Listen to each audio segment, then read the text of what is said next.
Hello, this is Bryceton LeFlore coming at you with another tennis improvement video. I recently saw a video by Mouratoglou where he described incorrectly that you create topspin by flicking the wrist, and you want to basically have a loose wrist when you contact the ball. This can be very detrimental information, so I want to show you guys why you don't create topspin by flicking the wrist. And I also want to show you guys a much more efficient way to hit the ball with topspin. Let's take a look at Mouratoglou's video now. Instead of this, I like to see this. The wrist has a very important effect on the spin. You know, if you look at the slow motion of all the top players, you look at their forehand slow motion, you see that the wrist is doing completely that. It's free, and because it's free, it's like a whip. You know, when it comes back. So in the video, Mouratoglou said if you look at the pros' forehand, you're going to notice that they have a loose wrist at contact. But I'm going to show you on a stroke analysis how the pros at contact actually have a fixed, or I like to say stable wrist at contact.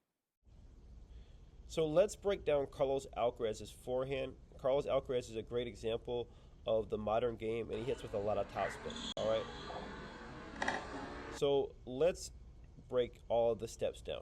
So initially, Carlos Alcaraz's racket is high, but then notice as Carlos Alcaraz bends his knees, so basically Carlos Alcaraz gets low, he gets underneath the ball, he gets his racket underneath the ball.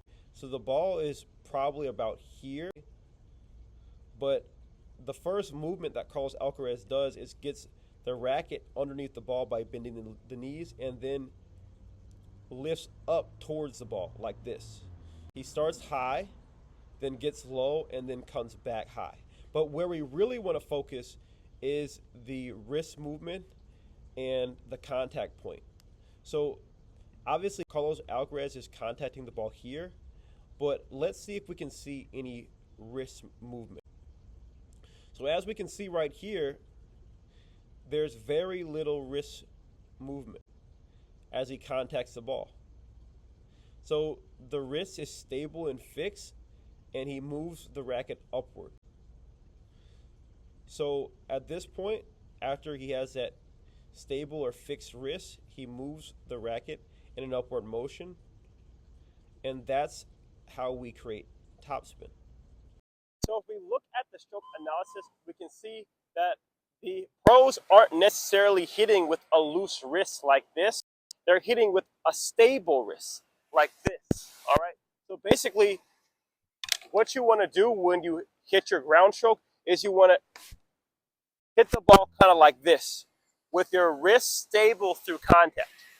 We have to understand that topspin is essentially an upward motion creating downward force. And basically, we create that topspin by lifting the body and the racket upward and brushing off the back of the ball, okay? As we brush off the back of the ball like this, it puts revolutions on the ball like this, creating topspin, okay? So the effect of topspin is basically the ball moving through the air like this and then dropping into the court. However, how would you create this effect by hitting the ball like this where we're flicking the wrist? At best, this would not accomplish the desired result of creating topspin on the ball. So we have to understand that topspin is an upward motion creating downward force and brush up the ball to create topspin. So at a certain point of my tennis journey, I used to religiously watch Mouratoglou, and I still watch his videos now and get value from some of his videos. However, flicking the wrist to create topspin in my game was a big detriment to my ground strokes, because I revolved my game around flicking the wrist to create topspin. That made it so it created counter problems in my game where I could only flick the wrist and go across the body like this, and that made it so that I wasn't able to get very much depth.